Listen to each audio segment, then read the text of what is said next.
This is Optimal Living Daily, episode 2247, Making the Biggest Decisions by Tynan of Tynan.com.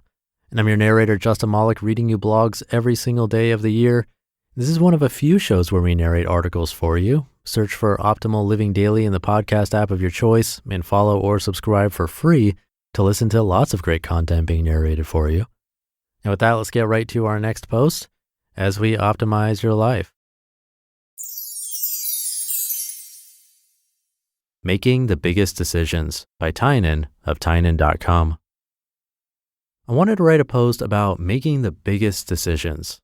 Before doing so, I thought I'd jot down some of mine and look for commonalities. What surprised me most was how few decisions of this magnitude there were.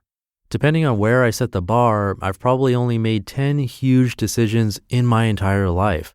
I made the first about 20 years ago, so I make one every 2 years. Here are some of what I consider to be the biggest decisions. Dropping out of school, deciding to travel around the world for an extended period of time, moving to Las Vegas, as well as other moves, living in an RV, focusing entirely on pickup for 1 to 2 years, and getting married. It was interesting to realize how few there were, especially while keeping in mind the enormous changes they've made in my life. In other words, they're even higher leverage than I'd subconsciously consider them to be. You may be surprised at some things that aren't on that list. I consider my group real estate purchases to be relatively small decisions. While they've had a big impact, none of them were huge investments or difficult to decide.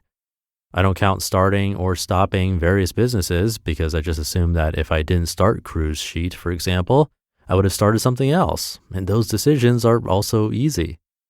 I'm not actually married yet, so we can discount that one for the sake of discussion. If you're familiar with my work, though, you probably know about the others. They were all pivotal points in my life that radically changed my results. It is, of course, impossible to know if any of them were the right decisions. To me, they feel like they are because I'm 100% satisfied with my life, and all of them were major contributors. But perhaps if I didn't travel, something much better would have happened during that time. Hard to imagine, but I would have never imagined my life as it is anyway. The thing is, this is always how these decisions are. You never know whether you made the right ones or not. It's important to be comfortable with that because if you aren't, then you'll be scared to make the decisions. Big decisions can be scary, and that's how they're sometimes supposed to be. Part of the skill in making these decisions is being comfortable with that discomfort and having faith in yourself to make the best of them. The biggest mistake I see people make with big decisions, ironically, is thinking too much about them. Around half of mine were time sensitive and would have been more difficult or impossible if I deliberated too long. In the same way that debt insidiously siphons money out of your bank account without you really noticing, excessive deliberating siphons away your years. I think we all know plenty of people who stayed at a job or in a relationship for years too long, or waited years to start a project or make a move they should have done years ago. If you look at my list, I literally did not take more than a day to think about any of the big decisions I made. I always had it in the back of my head that I would probably drop out someday, but I did it on the same day that I seriously considered it for the first time. I bought my place in Vegas the same day I found it, even without seeing it. Within 15 minutes of seeing a spot open up in the Project Hollywood pickup house, I committed to move. The first time my fiance and I talked about getting married in the near future, we set a date 3 months out. I tried very hard to come up with a big decision that I consider to have worked out poorly. I can't think of any. The closest I can come up with are a few investments I've made, but overall my investments have drastically outpaced the market, and as an ex-pro gambler, I know it's the nature of the game that not every bet will pay off. I can, however, think of times where I made a mistake by not making a decision fast enough. There were relationships that I knew should end, but I put off by months. There are several businesses I should have started early or ended more quickly. This isn't so much about me as much as it is about the nature of these sorts of decisions. With the right attitude and a little bit of grit, I think that very few of what we see as biggest decisions actually end up poorly. In most cases, these decisions fit the mold of having very large potential upsides and very small potential downsides. We're often more scared of the uncertainty of the situation than we are with the actual worst case scenario. For example, it might be scary to drop everything and travel around the world, but at the end of the day, you can always fly back.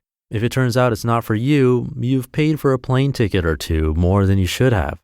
If it is for you, then maybe you've changed your whole life. Focusing on pickup was the one from my list that had perhaps the biggest potential downside. If it didn't work, I would have given up a year or two of productivity, and I would have felt like an idiot, which is probably the more visceral and emotional downside. The upside was enormous though. While some alternative paths are unclear, I'm completely certain that I would not be in as good a relationship with as excellent of a girl as I am now. I simply didn't have the skills to find that person, let alone keep her. A fundamental bargain in life is the trading of discomfort for gain. We all do it, and the most successful among us do it a lot.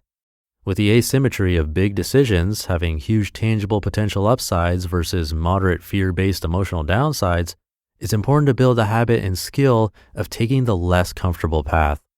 Eventually you get to the point where you're conditioned to enjoy the discomfort because you associate it with an eventual reward.